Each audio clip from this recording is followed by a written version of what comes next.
Bom dia de novo. Nós estamos aqui ainda em continuação da nossa reunião de junho de 2021. Estamos já no segundo dia de reunião, parte da manhã, dia 23 de junho de 2021.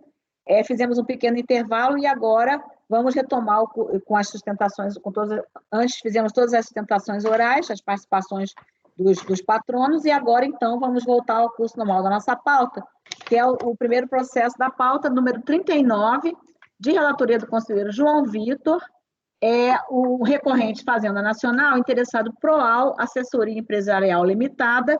Esse processo está retornando de vista, vou só resgatar o que tinha sido decidido, vista para o conselheiro Mário, convertido em vista coletiva. O relator votou por conhecer do recurso e, no mérito, por negar-lhe provimento. Nesse ponto, houve pedido de vista, não houve manifestação quanto ao conhecimento ou mérito. Então, não sei se todos lembram, era um caso daqueles da primeira sessão, né? Um caso de embaraço à fiscalização, se não me engano. Né? Não é isso? Bom, enfim, aí eu peço, então, que o conselheiro João Vitor faça um resumo, só para a gente relembrar, né, do relatório e voto, e aí passarei já para o relator, para o revisor. Desculpa. Vistor, segundo o STF. Vistor. Mas eu falo revisor. Ok. É um recurso da Fazenda Nacional. A matéria em discussão é justamente sobre a legalidade ou ilegalidade da requisição sobre movimentação financeira. É um processo oriundo da primeira sessão. A turma qual deu provimento ao recurso do contribuinte, por entender que, no caso, o acesso à movimentação financeira ele requer fiel observâncias aos ditames do regulamento, que é o regulamento 3.724 de 2001, que regulamentou a lei complementar 105 de 2001, que deu acesso à fiscalização, a possibilidade, melhor dizendo, de acessar extratos bancários, analisar a movimentação bancária do contribuinte.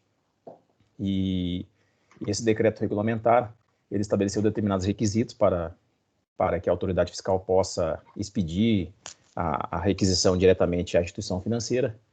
E, no caso em concreto, eu estou negando o provimento ao recurso da Fazenda Nacional por entender que inexiste negativa injustificada por parte do contribuinte. Quando ele é intimado, ele apresenta negativa de guarda dos extratos bancários e a fiscalização baseia-se unicamente em tal circunstância para expedir a requisição de informações sobre movimentação financeira. Então, eu entendi, nesse caso concreto, mantendo, portanto, a decisão recorrida, que o contribuinte não incorreu naquela conduta de negar de forma injustificadamente o acesso do fiscal aos extratos bancários. Aí, nesse ponto, houve pedido de vista por parte do Mário. Bem, podemos, então, passar, conselheiro Mário, para...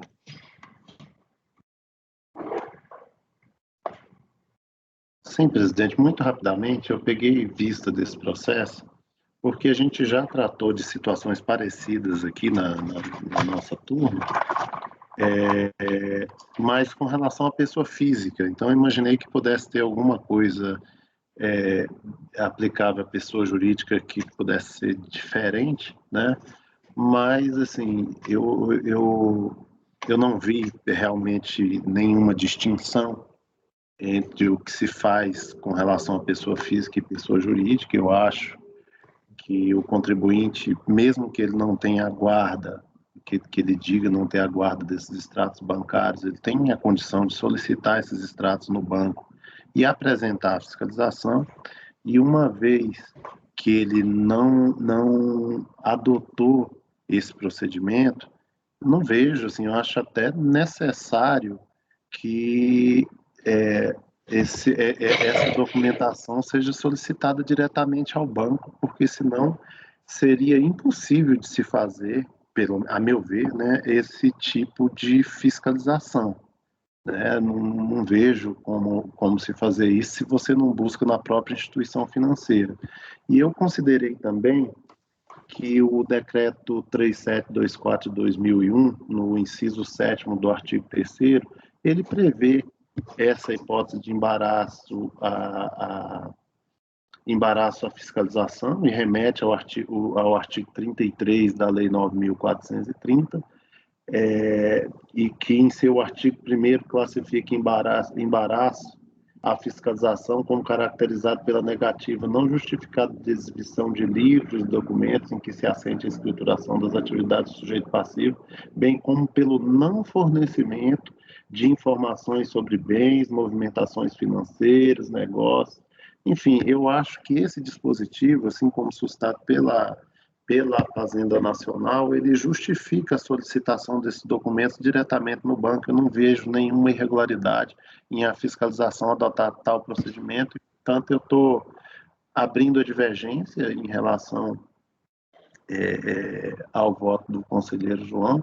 Eu me lembro que acho que o próprio Maurício citou aqui na sessão passada o acordo 9202007438, né, que eu tive o cuidado de anotar, e eu vi que ele é mais ou menos no mesmo sentido. Portanto, eu estou abrindo a divergência para dar provimento ao recurso da Fazenda Nacional.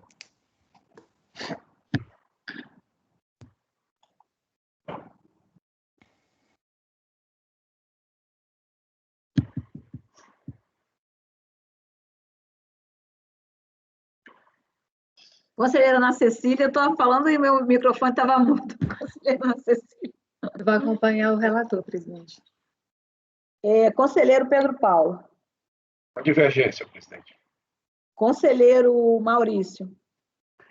Eu já tinha até antecipado mais ou menos o meu entendimento na sessão passada, né? Esse caso, para mim, assim, a gente essa exigência que se faz a esse algo mais, para o ponto do fisco, né? Para demonstrar um embaraço, isso a gente pode até entender dessa forma para aplicação de multa. Aqui não tem penalidade, né? Aqui você está instrumentalizando o fisco para uma fiscalização, né? Então, para mim, essa exigência de que o fisco tenha que provar esse embaraço, e aí é tal como colocou o Mário, né? A lei diz lá que tem que ser, a hipótese lá do inciso 1 do artigo 33, né? Na 9.430 é recusa. Então, ao meu ver, assim, uma única intimação que se faz e o atribuinte recusa ou não apresenta, ou deixa passar o prazo em branco sem se manifestar, na minha opinião, já caracteriza esse embaraço para fins de solicitação da munição financeira, né? O que não quer dizer que seria o suficiente para a aplicação de uma multa, por exemplo, né? Mas a possibilidade de acesso junto ao banco como um direito instrumental do fisco, isso aí para mim não eu acompanho a divergência integralmente. E é isso, presidente. Eu como voto, eu acompanho a divergência. Sim, tem um microfone barulhento, espero que não seja o meu. Conselheiro Marcelo. Acompanho o relator, presidente. Conselheira Rita. Eu peço vênia, mas eu também acompanho a divergência. Eu também acompanho a divergência. Nós estamos no número 39, né? Por unanimidade de votos, conhecer do recurso e, no mérito, dar-lhe provimento, não é isso? Por maioria de votos, né? Por maioria de votos, dar-lhe provimento. Vencidos os conselheiros. João Vitor foi relator, né? Relator. Ana Cecília e Marcelo, que lhe negaram provimento. Eu posso designar você, Maurício? Designado Maurício para redigir o voto vencedor. Bem, agora então... Aí, no caso, tem que voltar? Tem que retornar. Sim. Tá. Então, por unanimidade de votos, conhecer do recurso, no mérito, por maioria de votos, dar-lhe provimento com retorno Isso. dos autos, aí aquela mesma coisa, né? Ao colegiado, não sei se a gente fala de origem, enfim, mas já tem um de origem. Como é que Mário, poderia me dizer apreciação das demais questões do recurso voluntário, é isso? Conselheiro João Vitor? Isso, com retorno ao colegiado de origem para a apreciação das demais questões do recurso voluntário, exatamente. Das demais questões do RV. Lembrando sempre que isso vai para lá, não é? Para a primeira sessão, não é isso? Primeira, né? A primeira é. Bem, obrigada pela lembrança desse detalhe. Designado, então, para a rede de voto vencedor, o conselheiro Maurício. O número 40 da pauta seria a relatoria do conselheiro Mário, recorrente Fazenda Nacional e massa falida de Labogen S.A. Química Fina e Biotecnologia. Ele foi retirado de pauta pela PGFN. Aí, então, passamos para o 41 da pauta, de relatoria do conselheiro Marcelo Milton, recorrente Fazenda Nacional, interessado, transportadora Plimor Limitada. Vou iniciar, presidente. Trata-se de recurso especial, interposto pela Fazenda, face de acórdão da primeira turma ordinária da segunda Câmara da primeira sessão, que julgou, em julho de 2009, o recurso voluntário do contribuinte relacionado ao lançamento de imposto de renda e os reflexos, inclusive IR-fonte, relativo às seguintes infrações: pagamento de valores sem causa comprovada, registrado como distribuição de lucro, referente à receita omitida, omissão de receita por empréstimos não comprovados, pagamento sem causa comprovada relativo à liquidação do empréstimo, e omissão de receita por passivo fictício. Eu vou só ler as partes importantes aqui para análise, está no relatório fiscal, e por considerar ter havido evidente intuito de fraude, foi aplicada a multa qualificada de 150% em relação às infrações descritas nos itens C, pagamento sem causa comprovada, relativo à liquidação de empréstimo. E pela falta de esclarecimentos durante o procedimento de fiscalização, foi aplicada para todas as infrações, multa majorada de 50%, resultando em 112,5% ou 225%, conforme o caso. Abaixo transcrevo a ementa do acórdão.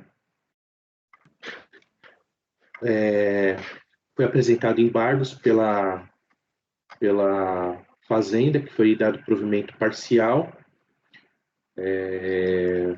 tendo sido apresentado recurso especial tempestivamente. Fazenda Nacional suscita divergência quanto ao afastamento do agravamento da multa, paradigma tal, e quanto à qualificação da multa, os paradigmas 1 dessa turma e outro da primeira sessão, havendo integral seguimento ao recurso, que, em síntese, traz as seguintes razões recursais. No caso em tela, a sanção está expressamente prevista, aqui em relação ao agravamento da multa, ao parágrafo 2º do artigo 44 da 9.430, a natureza punitiva dessa norma é flagrante, não constando em seu conteúdo qualquer consideração acerca do resultado provocado pelo descumprimento do dever do sujeito passivo de colaborar com a administração tributária. Se considerar agravamento, importa em relação ao artigo 136 CTN, segundo o qual a responsabilidade por infrações independe da efetividade, da natureza e extensão dos efeitos do ato. Portanto, merece reforma o acórdão, por ofensa à legislação aplicável.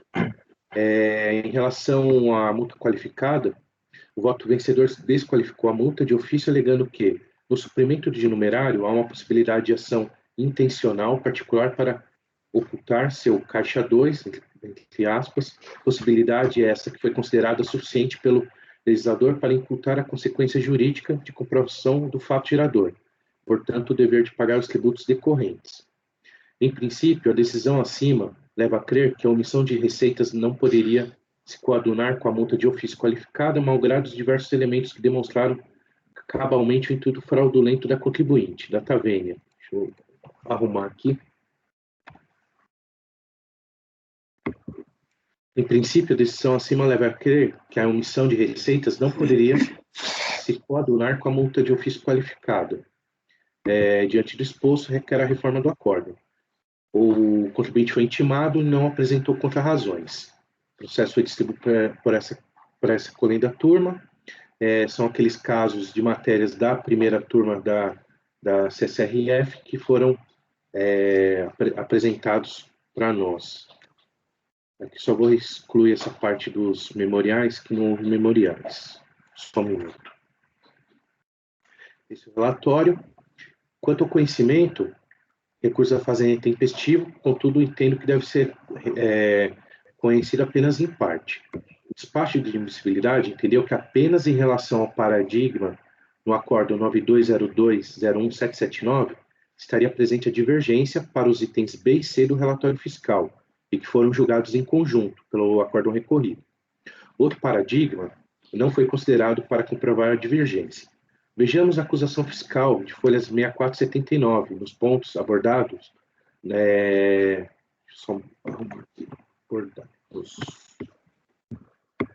nos itens B e C. Empréstimos não comprovados. Em análise aos arquivos magnéticos contábeis apresentados pelo contribuinte, apuraram-se vários ingressos no caixa da fiscalizada, a débito da conta caixa e a crédito na conta do sócio, o nome do sócio aqui, referente aos anos calendários de 2003 e 2004, sendo tais ações intituladas empréstimos de mútuos realizados, entregues nas datas tais e em tais valores. Intimada em outubro de 2006 a comprovar efetiva entrega dos recursos acima referidos pelo sócio à empresa, em resposta, limitou-se a entidade a apresentar contratos entre as partes denominado instrumento particular de contrato de mútuo, onde estabelecem-se as condições mutuadas, complementado as informações com breves esclarecimentos dos registros contábeis e a indicação de que a operação foi formalizada em dinheiro. De toda sorte, em que pesem as informações prestadas, a legislação vigente obriga que as transações feitas entre partes relacionadas evidenciem com objetividade não só as condições como prazo, valores, encargos e a forma ou efetiva entrega dos valores, de maneira a ficar afastada a hipótese de transferência de rendas e receitas sem a devida tributação. Entretanto, as informações de documentário disponibilizados pela empresa não foram bastantes para demonstrar o desembolso pelo sócio das importâncias entregues à empresa, repercutindo assim a descaracterização da operação de empréstimo. No item C do relatório, liquidação do empréstimo pela empresa, operação não comprovada, pagamento sem causa. Com efeito, tendo o contribuinte estimado apresentar os documentos que comprovassem a efetividade do recebimento dos recursos que amparariam os empréstimos escriturados em sua contabilidade nos anos calendários de 2003 e 2004, não logrado mostrar a efetividade e titularidade dessas operações, repercutiu a insuficiência de provas e documentos, a descaracterização da operação inicial, e com efeito sua liquidação devolução fica evidenciado como sendo pagamento sem causa ou beneficiário não identificado nos termos do RIR. Conforme exposto no item anterior, foi elaborada a planilha demonstrativa de imposto de renda na fonte, onde estão evidenciados os pagamentos considerados por essa fiscalização totalizado mensalmente, demonstrando também o valor original, a base de cálculo, reajustado e imposto de renda na fonte lançada. Majoração da multa e agravamento. Está sendo aplicada nos itens tema C, aqui no caso é o que está sendo discutido, a multa de 150, prevista no inciso 2 do artigo 957 do RIR, inciso 2, artigo 44 da 9.430, tendo em vista que houve evidente intuito de fraude à medida que a empresa transportadora Primor, de forma deliberada e ou dolosa, utilizou-se, consoante informações fiscais anteriormente transcritas, de serviços de terceiros para efetuar a distribuição de rendimentos sem a devida incidência tributária sobre essas operações. Tornando ao voto, por sua vez, o voto vencedor, que afastou a qualificadora, tratou o tema da seguinte forma: o pressuposto lógico para a dicção legal de presunção de omissão de receita é a ação intencional do sócio de fornecer empréstimos à empresa com valores omitidos a fim de ocultar eventual, entre aspas, estouro de caixa, advindo justamente da omissão que a revelaria. No suprimento de numerário, há uma possibilidade de ação intencional do particular para ocultar seu, entre aspas, caixa 2. Possibilidade esta que foi considerada suficiente pelo legislador para imputar a consequência jurídica de comprovação do fato gerador, e, portanto, o dever de pagar os tributos decorrentes. Aí ele vem, da possibilidade fática, o legislador fez certeza jurídica, mas apenas em relação à ocorrência do fato imponível tributário, e não ao aspecto subjetivo da conduta. De fato, no plano fático, ou o sujeito omitiu receita intencionalmente e, desse modo, dever-se imputar tributo mais a multa qualificada, ou não omitiu nada e, por conseguinte, nada lhe poderia ser imputado. Nesse caso, o legislador, diante da incerteza, estabeleceu uma presunção a favor da fazenda, relativamente à imposição tributária, mas não em relação ao aspecto volitivo da conduta. E nessa parte ele acabou afastando. Em razão disso, considero que a multa relativa aos intitulados pagamentos sem causa, justificados como retorno de prazo do sócio, deve ser reduzida para o seu patamar tinente a uma infração objetivamente configurada. Então, desqualificou a multa. Tornando ao voto, por sua vez, o voto paradigma, ao analisar o tema, assim dispôs, grifos do original. Ao longo desse procedimento fiscal, foi verificado que o contribuinte prestou declaração falsa à Secretaria da Receita Federal.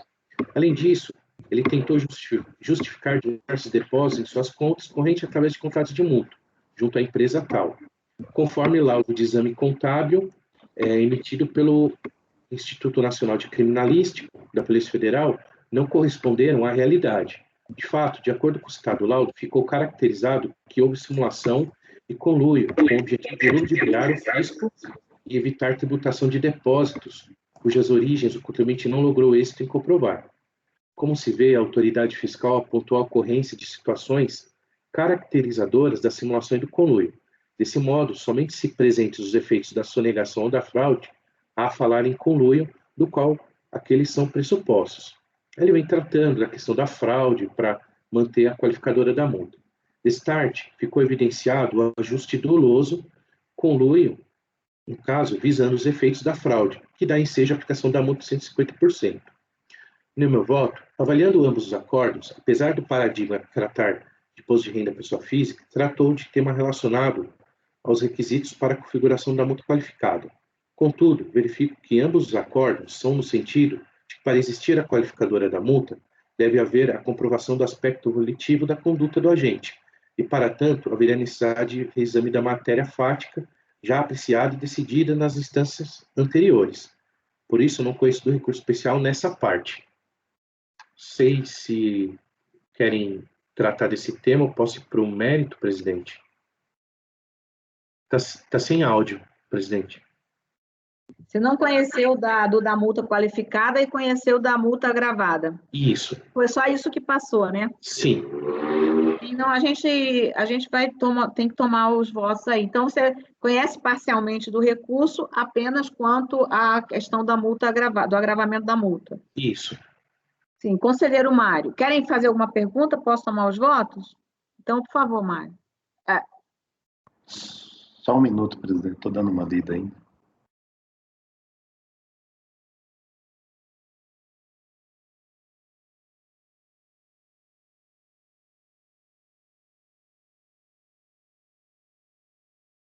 O caso é depósito bancário, né? Depósito bancário. Sem identificação de origem, é isso, a infração. Foi omissão de receita, presidente, que constatou. Foi omissão de receita. A questão de empréstimo que foi concedido para o Mas esse não é para justificar o depósito? Ou não?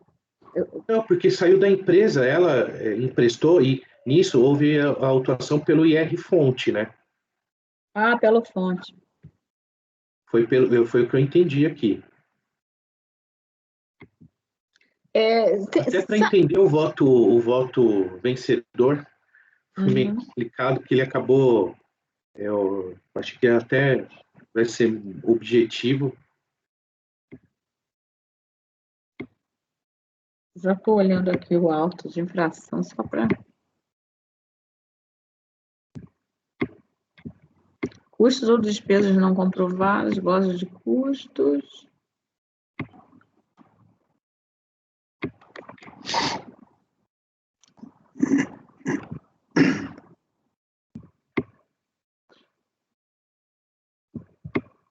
Sim, sim.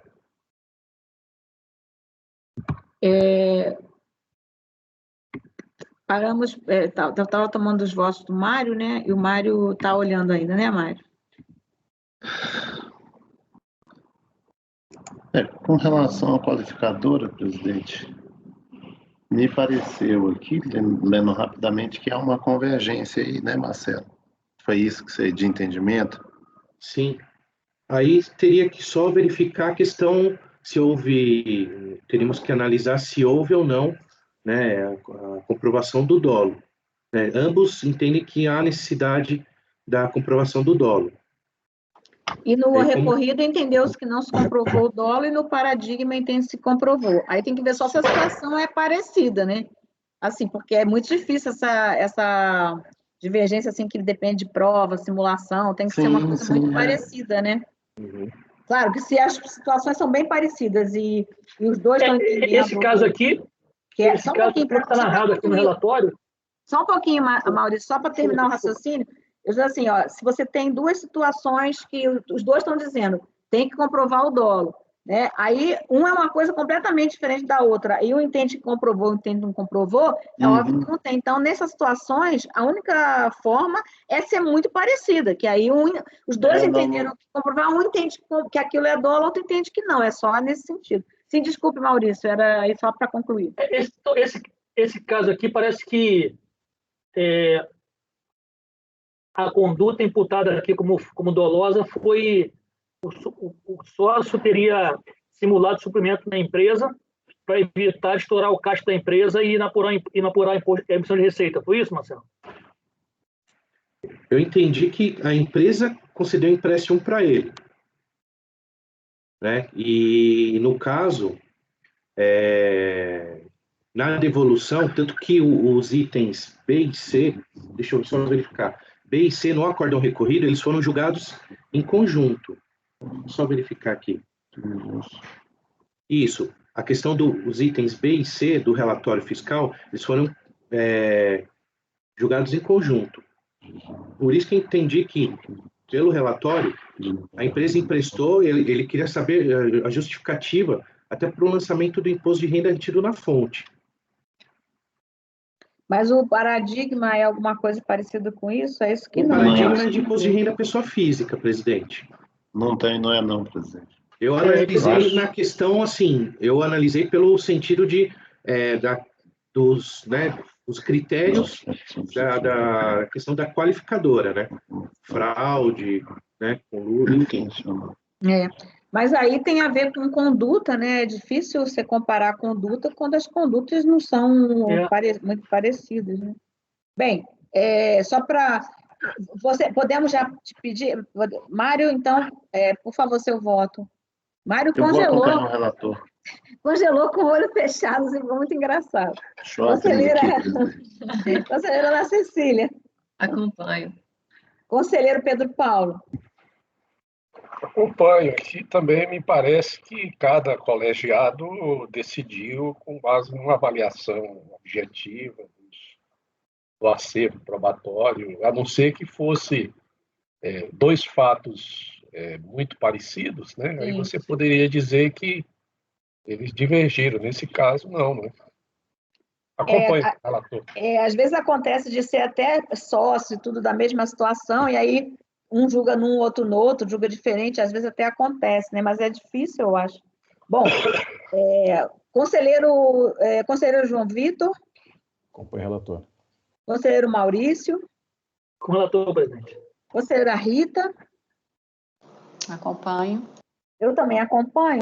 Então, 41 da pauta, por enquanto, por unanimidade de votos, conhecer parcialmente o recurso apenas quanto ao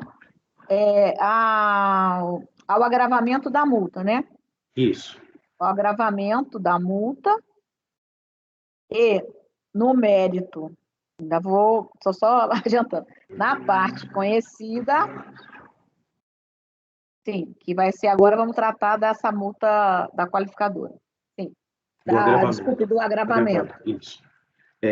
No mérito, o acordo recorrido, nesse ponto, tratou o tema da seguinte forma, utilizando esse mesmo fundamento para excluir o... Só um minutinho, presidente, aqui não é agravamento, é qualificador.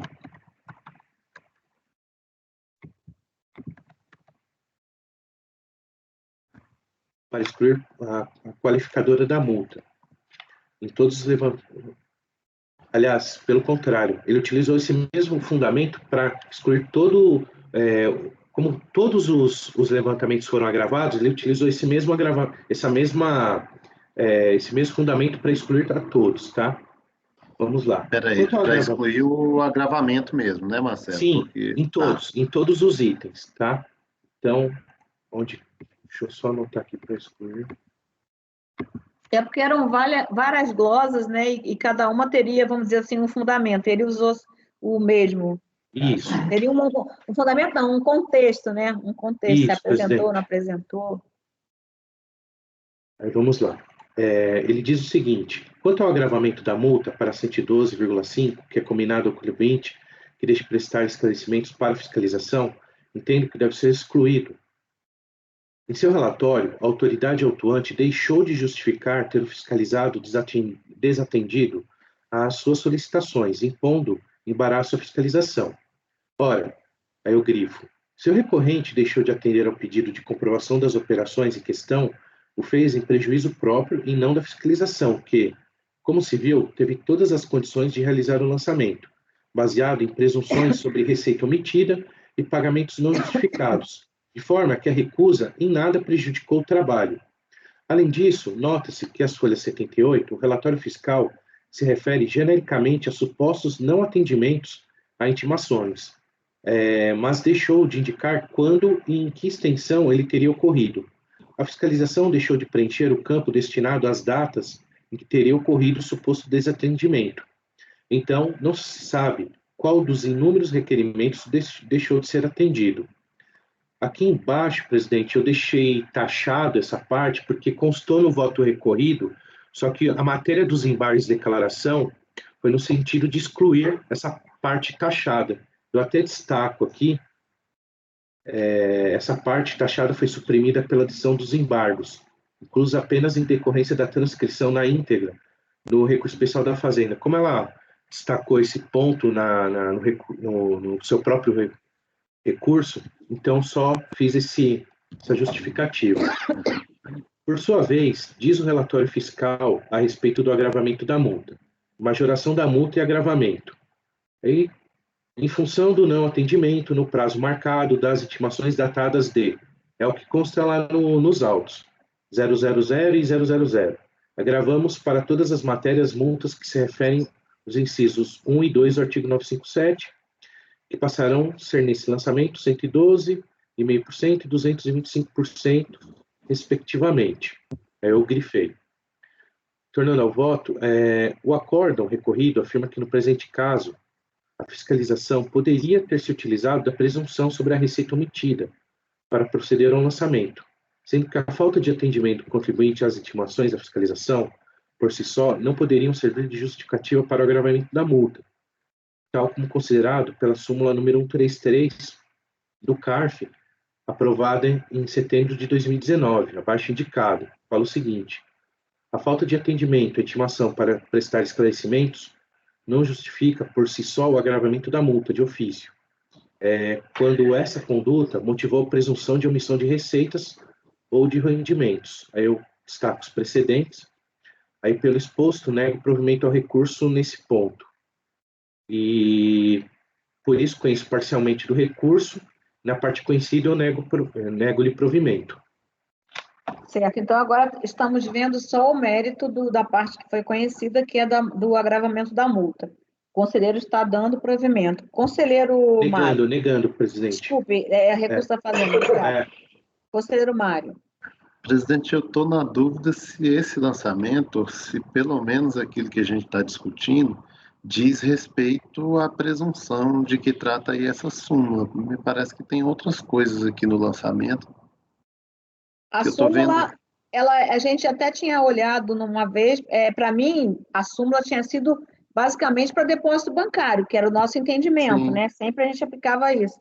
E aí depois eu acho que o João Vitor falou de um precedente dessa súmula que seria alguma coisa, essa questão de caixa aí. Acréscimo patrimonial. Não, mas não de pessoa física, da jurídica mesmo. Falando que para mim, essa multa, essa súmula, na hora que se aprovou, era basicamente para depósito bancário, que é a presunção por excelência, né? Que você vai, manda buscar a RME, passa a RME para o banco e pronto, né? E o banco informa. Mas, inclusive, esse fundamento para mim sempre foi importante porque era o caso em que o próprio contribuinte se negar, era um dos argumentos que não poderia ter quebra de sigilo bancário, né, sem decisão judicial, e isso aí estava até no STF. E aí, então, se era um argumento, né, você não poderia agravar por causa disso. Foi até por isso, até votei, tudo, aprovamos a legislação, mas parece-me que tem outra coisa também nesses precedentes, né? A gente viu alguma coisa, era bom olhar, porque a súmula, claro, uma coisa é o que ela diz, mas tem que olhar se os precedentes são todos naquele caso, né? É porque eu estou vendo aqui, estou dando uma olhada um pouco mais em cima, e aqui a gente tem várias infrações, que a primeira dela é pagamento sem causa comprovada, está lá na letra A, estou no relatório do omissão de receita por empréstimos não comprovados, pagamento sem causa comprovada relativo à liquidação de empréstimo, omissão de receita por passivo fictício, despesas e custos não comprovados e justificados. Ele agravou para tudo? Ele agravou para tudo e desagravou para tudo. E desagravou para tudo. O recorrido. O recorrido desagravou para tudo ou especificou? Para tudo, presidente. Aí então a gente teria que ver se vai ser pela presunção, o que é presunção, o que não é presunção, né? Se presidente, desculpa. Sim. Sim. Pode... Eu estava só verificando os acórdãos que foram aprovados aqui como precedentes da súmula, da primeira sessão, e a senhora tem razão, foi só em relação ao depósito bancário efetivamente. Tá? Como eu verifiquei que ele foi bem genérico, falou omissão, né, de receita, e como o acórdão recorrido ele justifica a falta, ele poderia ter lançado sem agravamento, porque seria já estaria já comprovada a própria omissão do contribuinte, ele poderia fazer o lançamento, né, por conta de presunção. Por isso que eu apliquei a súmula. Claro que se o conselheiro entender que tem que dar provimento, negar provimento ao recurso da Fazenda ou dar provimento ao contribuinte, ele pode ter os fundamentos. Agora, a súmula é que a gente precisa preservar os precedentes, né? Sim. Para a gente não estender o enunciado.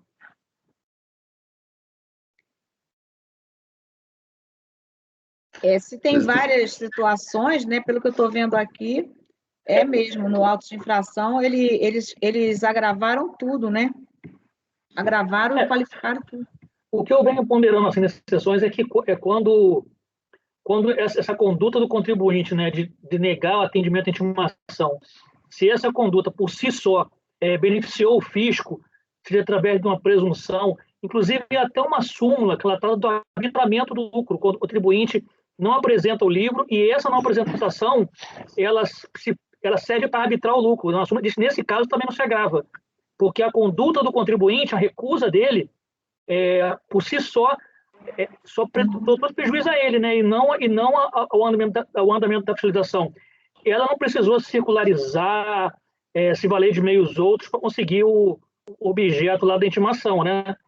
Então, o que eu venho ponderando é nesse sentido. Então, nesse caso, essa súmula, eu li os precedentes, salvo engano, tratam especificamente de depósito bancário.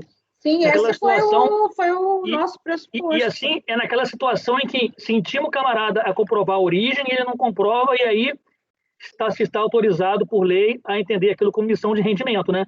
Então, nessa situação, a análise que eu venho fazendo, assim, até para trazer para o debate, é que a inteligência dessa súmula, junto com a inteligência da outra súmula do arbitramento, é nesse sentido, de que quando a inércia, quando o não atendimento do contribuinte, ele só faz beneficiar o fisco por força de uma disposição legal que autoriza o fisco ou arbitrar, ou entender aquilo como missão de rendimento, a rigor, seria o caso de não agravar, de não agravar a multa, né? Assim, que eu tenho trazido para a discussão. Não necessariamente seria aplicar essa súmula, que a súmula realmente ela não é para... Mas, por exemplo... Aliás, antes de ter a súmula, já se dava, um negava e exatamente por isso. Então, por exemplo, o passivo fictício. O contribuinte mantém escriturado no passivo dele um valor lá. Se o fisco fala para ele, me comprova esse valor aqui. Se ele não comprova o passivo, a lei autoriza que o fisco entenda isso como omissão de rendimento, ou seja, a inércia do contribuinte em não comprovar esse passivo só fez autorizar o fisco a entender isso como omissão. Então, assim, é por isso que deveria checar caso a caso, né? Qual foi o caso em que a omissão dele demandou o fisco um trabalho adicional e qual foi o caso em que a omissão dele, por si só, autorizou o fisco a entender isso como omissão de rendimento. Então, por isso que não daria, a meu ver, para aplicar isso para tudo, para todas as infrações, né? Dentro desse racional que eu estou trazendo, né?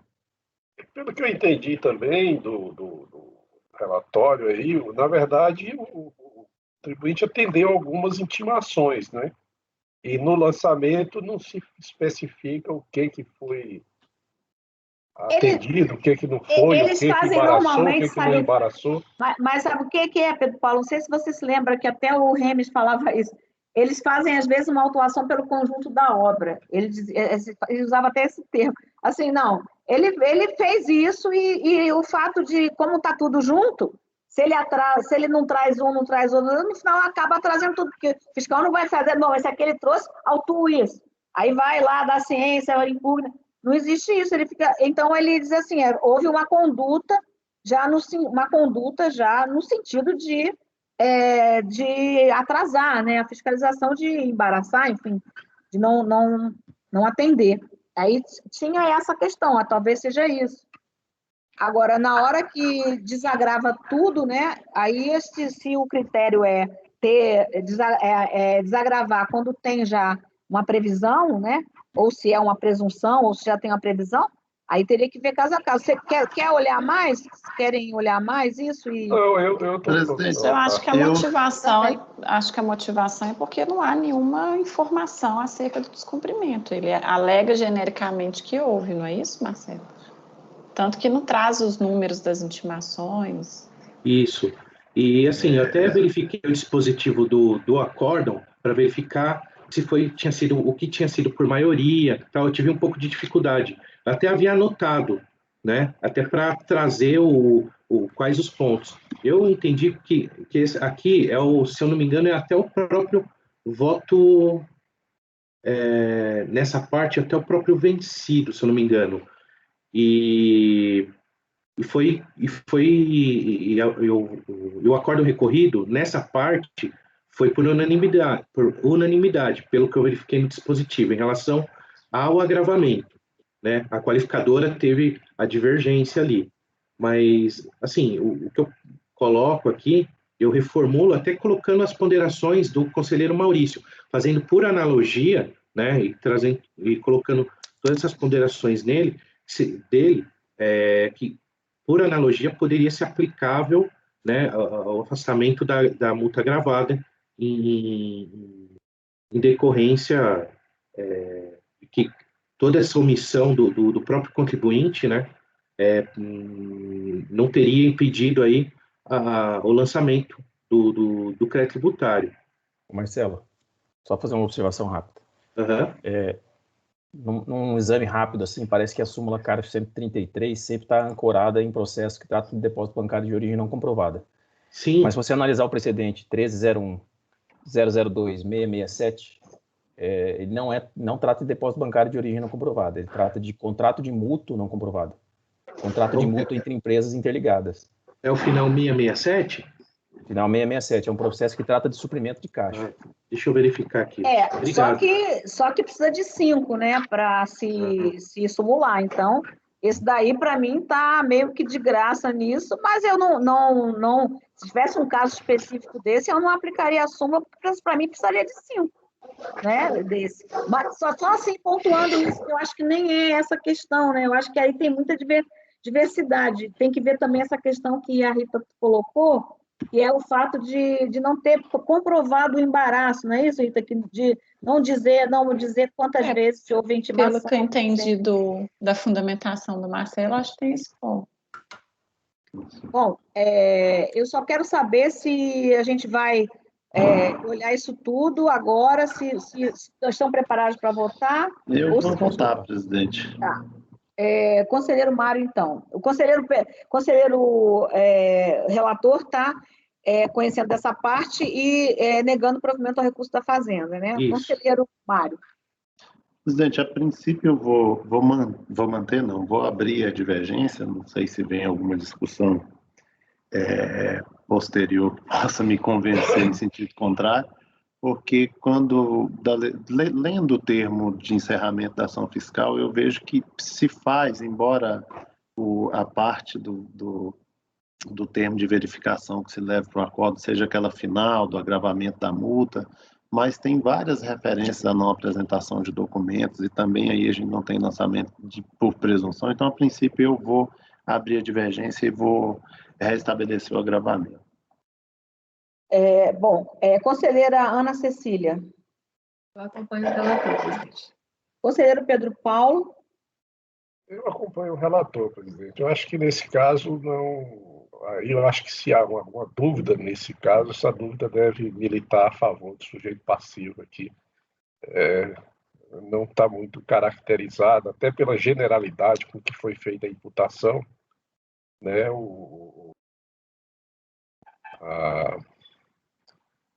As condições para o agravamento da multa, neste caso aqui. Agora, eu concordo com as observações que foi feita pelo presidente, que não é o caso aí da súmula. Você pode até citar a súmula como uma referência, assim, como analogia, sei lá o quê. Perfeito.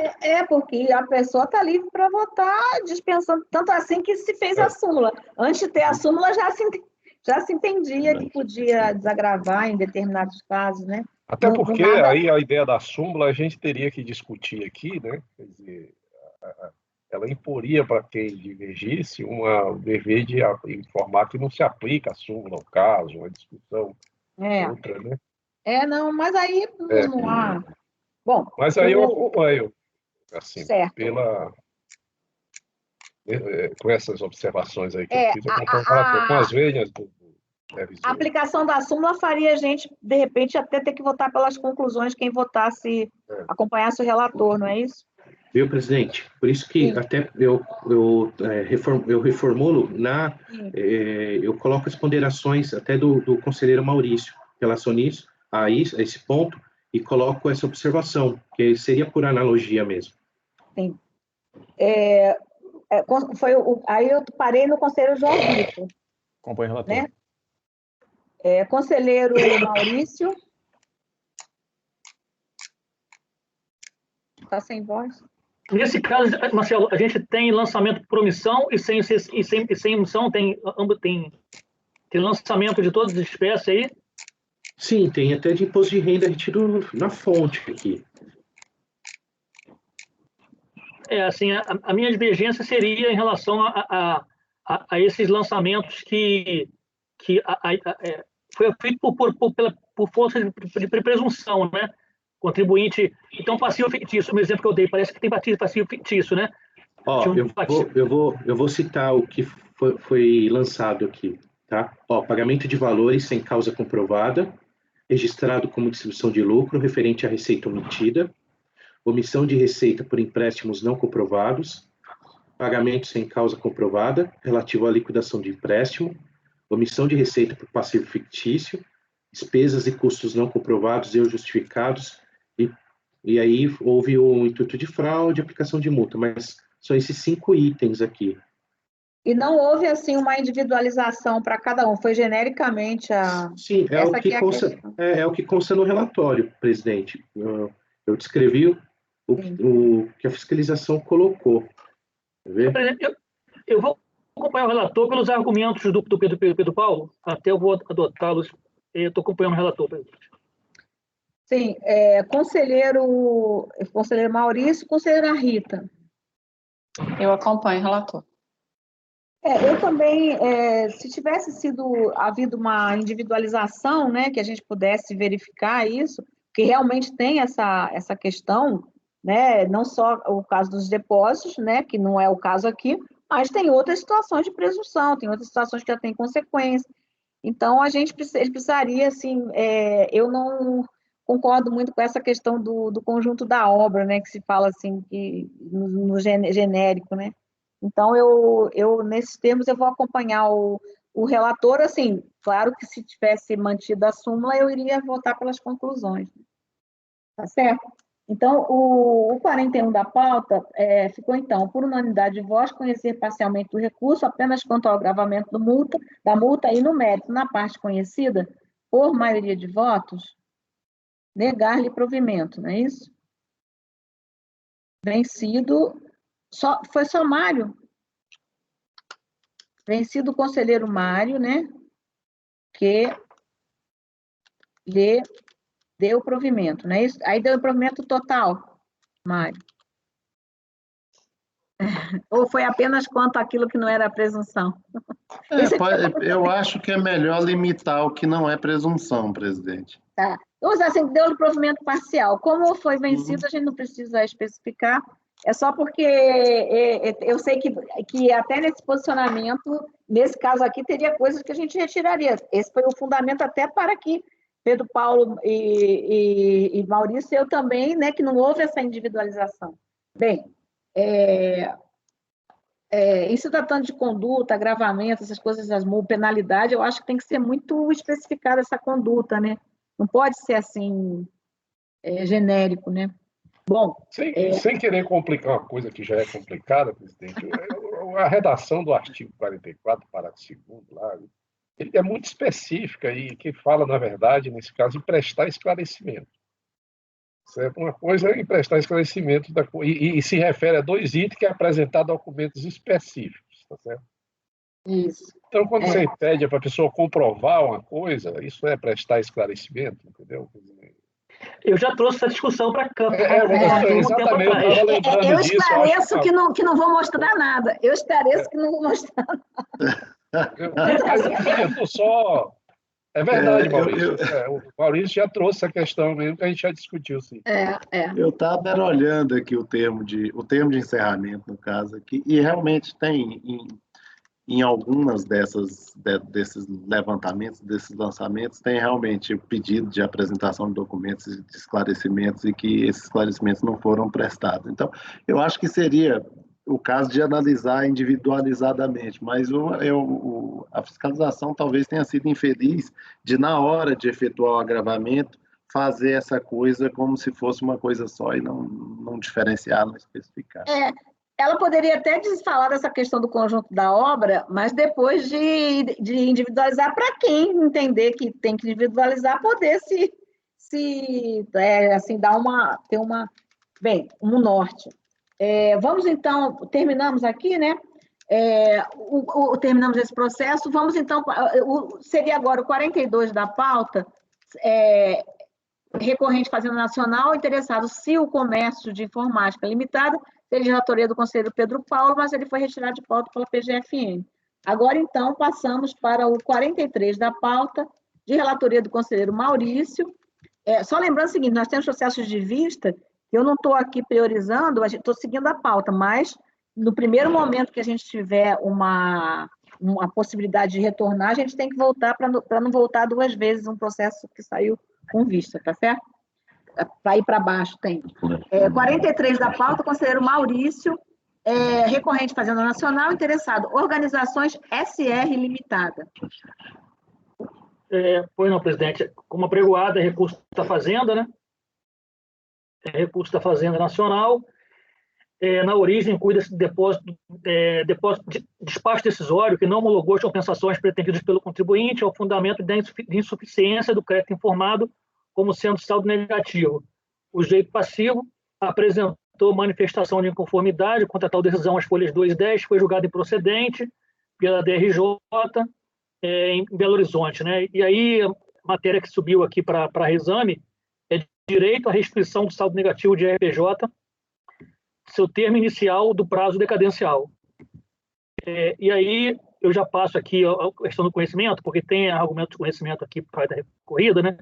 Então, examinando-se os termos do disparo decisório em questão e as informações do fisco em relação à análise do crédito, pode-se notar que se trata de compensação efetuada em 31 de janeiro de 2007, valendo-se como origem do crédito de saldo negativo de CSLL apurado ao final de 2001. Logo, a contar de 31 de dezembro de 2001, o contribuinte poderia, em princípio, utilizar-se do alegado crédito até 31 de dezembro de 2006.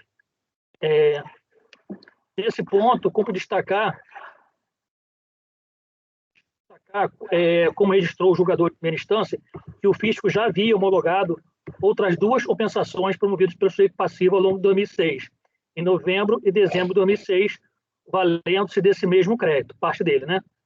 Pretendeu o recorrido a utilização de crédito da ordem de R$ 8.517, que seria composto na apuração de 31 de dezembro de 2001, por estimativas pagas ao longo de 2001, na monta de R$ 4.592, confirmadas pelo fisco, e por estimativas compensadas na contabilidade também ao longo de 2001, com saldo negativo apurado, com crédito de saldo negativo apurado, desta feita em 99, não confirmadas pelo fisco à época da análise da DECOMP. Não obstante, a decisão de primeira instância reconheceu essa parcela anteriormente não confirmada, chegando-se ao crédito de 8.507, tal como pleiteado.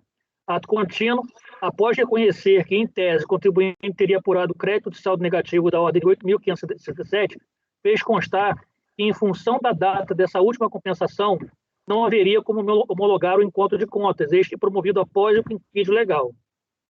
Já o colegiado recorrido vazou o entendimento que o termo acordo para a contagem do prazo é o mês seguinte ao fixado para a entrega da declaração de RPJ, no caso, o mês de maio do ano calendário 2002. Após discorrer sobre o Instituto da Decadência e da Prescrição, asseverou que o fisco não dispunha, até a data da entrega da DRPJ, de elementos para verificação da consistência do crédito relativo a saldo negativo, o que somente seria possível mediante análise dos dados da referida declaração do período base em questão, né? Em seu recurso, a União indicou os acordos 1401, 003, 364 e 9101, 003, 988 como paradigmas representativos da divergência jurisprudencial. A mera leitura das suas emendas garante, penso eu, a demonstração do dissenso a ser dirimido por esse colegiado. Confira-se. O direito de pleitear a restrição de imposto de renda para agremente o valor maior devido extingue o decurso do prazo de 5 anos contados da data da extinção do crédito. No caso zero, saldo negativo, apurado com base no lucro real anual, a contagem inicial se dá no primeiro dia do calendário subsequente ao encerramento do período de apuração. E aí o outro acordo aqui também na mesma linha, né? Assim, vale transcrever trecho do voto condutor do acordo paradigmático 91001, 003, 898, ainda assim, né? 988, que afasta qualquer dúvida eventualmente existente quanto ao conhecimento, em especial no que toca a similitude fática, que afasta qualquer dúvida eventualmente existente quanto ao conhecimento, em especial no que toca a similitude fática entre os casos. Veja-se. E aí, necessariamente, a questão do prazo cadencial, se ele passa a contar aqui do dia anterior, a partir do dia seguinte, né, ao término do período de apuração, ou se começa a contar com a entrega da IPJ, né, que é em abril, né? Por outro lado, é de se registrar que o RICAF não traz qualquer impedimento, porque tem um argumento contribuinte com relação ao acordo proferido ser promovido por turma extraordinária, né? Por outro lado, é de se registrar que o RICAF não traz qualquer impedimento a que se maneje recurso especial contra acordo proferido por turma extraordinária, mas sim que referidos acordos sejam utilizados como paradigmas, com base no parágrafo 12 do seu artigo, né? Artigo 67. Seu artigo 67 aqui, né? Também não se pode negar que o recorrente bem delimitou a matéria objeto da jurisprudencial, quando aduziu, aqui é certo aqui do próprio recurso está fazendo, né? Pelo acordo recorrido, para a contagem do prazo para pleitear a compensação à instituição de saldo negativo ou DSSLL, acumulado, devidamente apurado, escriturado e declarado ao fisco, é de 5 anos contados da data da entrega da declaração de remeta à pessoa jurídica, gerada através do programa de IPJ. Restou assentado nos acordos paradigmas que o diz acordo aqui para a contagem do prazo cadencial do período de restituição é o mês de janeiro do ano calendário subsequente ao do encerramento do período de apuração. Nesse sentido, não devem prosperar as alegações do recorrido no sentido de que não caberia figura especial com decisão de turma extraordinária, não teria havido questionamento da matéria, não teria havido cotejo jornalístico da divergência e que não haveria similitude de fato entre os casos envolvidos, razão pela qual forçoso o conhecimento do recurso. E aqui, para resumir, a divergência é justamente essa. A partir de quando se começa a contar o prazo para restituir o saldo negativo, né, ou compensar, né? Se é da entrega da DIPJ, como entendeu o colegiado recorrido, ou se é a partir do dia seguinte ao término do período de apuração, né? Então, para mim, está bem... Agora, não tem ementa dessa matéria, né, de conhecimento. Então, já vou só dar um aviso geral, que eu vejo muito isso Sim. É o seguinte, tudo que a gente decide, que a gente delibera, né, tudo tem que estar representado numa ementa, né? Então, a gente só não coloca ementa sobre conhecimento quando não tem ninguém suscitou isso, não vai precisar enfrentar, e a gente concorda, porque também a gente pode não concordar, enfim, não conhecer ou suscitar e depois ficar vencido, mas, de qualquer forma, o que for julgado tem que estar representado na ementa. E aí foi uma coisa bem longa foi uma análise bem... eram muitos argumentos, né, que tinha. Agora, claro, se a pessoa... Ninguém suscitou e o relator também não tem nenhuma restrição, não precisa fazer emenda sobre isso. Ninguém... Sim. É aquele conhecimento simples e, né, o recurso ele atende às demais respostas. Bem, precisa tomar o conhecimento, os vossos conhecimentos, alguém... Ele está conhecendo do recurso, eu só pergunto se alguém teria alguma restrição em relação a isso. O que não pode usar o que não serve de paradigma é o acórdão de turma extraordinária, mas não a turma extraordinária pode recorrer. Foi como eu registrei no voto, né? Certo. Pois não, então podemos continuar o mérito. Quanto ao mérito, não se trata de matéria nova deste colegiado. Não concordo com o entendimento preferido pelo relator do recorrido, que após analisar e discorrer sobre o Instituto da Prescrição à Decadência e concluir que a perecibilidade do direito por inércia titular seria elemento comum a ambos, constatou que não teria ficado precisada qualquer inércia do contribuinte que justificasse o início da contagem do prazo adencial de 31 de dezembro, justamente porque o fisco não dispunha até então de elementos para verificação da consistência do crédito tributário, do crédito do direito creditório, né, relativo a saldo negativo, o que somente seria possível mediante a análise de dados da declaração de ajuste anual do referido período base. Note-se que, a partir da medida provisória 66 de 2002, as compensações são promovidas pelo contribuinte sem que, para isso, e nesse primeiro momento, dependa de qualquer análise do parte da emissão tributária, que terá, aí sim, da data da transmissão da compensação, prazo de 5 anos para não homologar, se assim entender que deva ser feito. Em outras palavras, encerrada a apuração do crédito em 31 de dezembro, registro que o contribuinte optou pela apuração do lucro real anual por esse 31, não haveria qualquer impedimento provocado pela emissão tributária que justificasse o não agir ou a inércia do titular de direito. Perceba-se que a não entrega da DPJ poderia, quando muito, prejudicar a análise do crédito da Fazenda, mas nunca o exercício do direito por parte do contribuinte. Trago ainda como razões de decidir, adotando as como minhas do voto condutor do acordo 9101, 003, 988, naquilo que pontualmente entendo importar ao caso, notadamente o termo inicial para o prazo de aproveitamento do saldo negativo. Confira-se. E aqui o acordo está, assim, em resumo, aqui o voto está encaminhando nesse sentido de que o termo inicial aqui é realmente o dia seguinte ao término do período de apuração, né? Que me parece claro aqui, portanto, que as antecipações são convertidas em pagamento extintivo do crédito tributário no momento do encerramento do período de apuração do imposto e que se dá em 31 de dezembro, no caso de apuração do lucro real anual.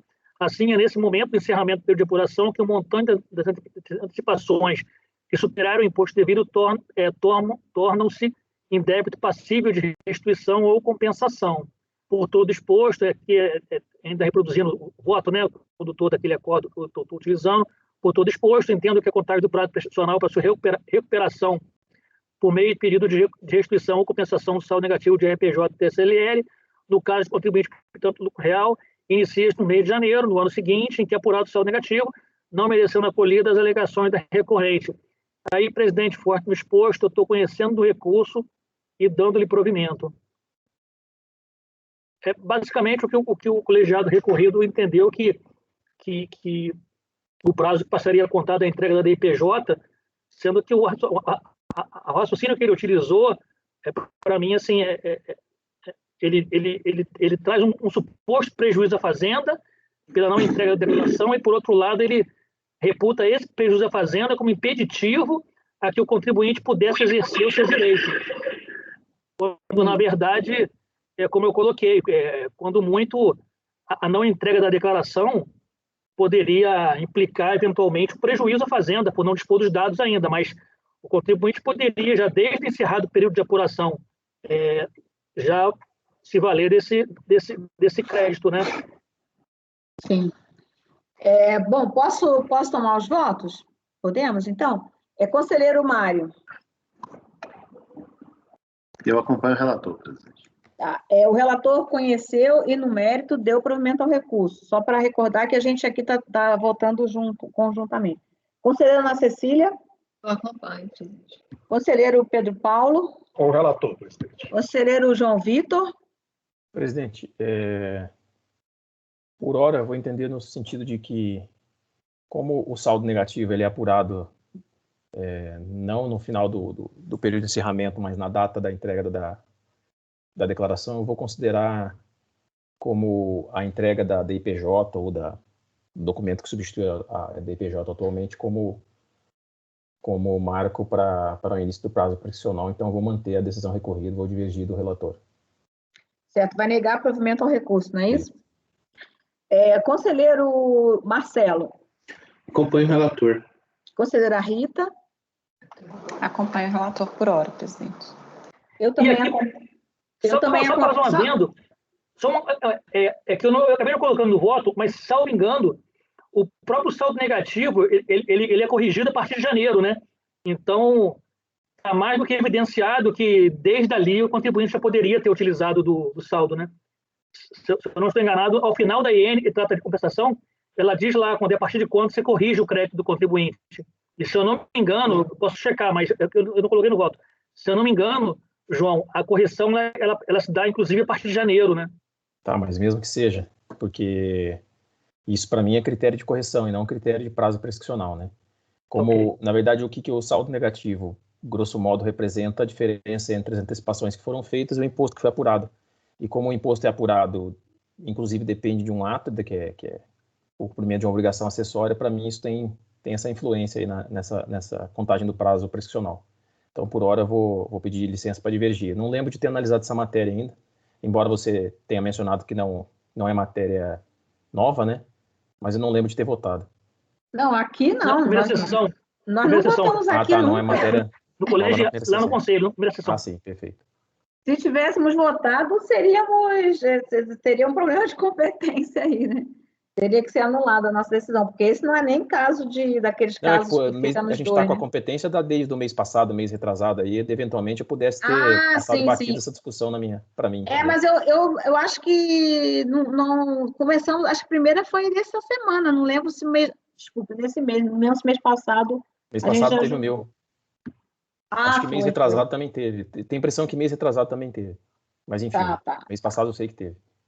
Eu estava entendendo que você estava falando na segunda sessão, né? Assim, na nossa... Porque às vezes mesmo tem coisas que a gente fica pensando se é das duas ou se... Enfim. Sim. Conselheira, eu também estava votando, né? Era o último que faltava, eu também acompanho o relator. Então, nesse 43 da pauta, por unanimidade de votos, conhecer do recurso no mérito, por maioria de votos, dar-lhe provimento. Vencido o conselheiro João Vitor, que lhe negou o provimento, certo? Então, são 12h15. À tarde, nós temos uma tarde também bastante pesada, temos 8 ou 9 sustentações, né? Então, eu vou interromper agora a sessão para que a gente possa também almoçar com uma maior tranquilidade, né? Para não avançar muito no horário. Aí eu peço, então, para que interrompa-se a gravação e espero vocês aqui às 14 horas. Agradeço aí a paciência e dedicação.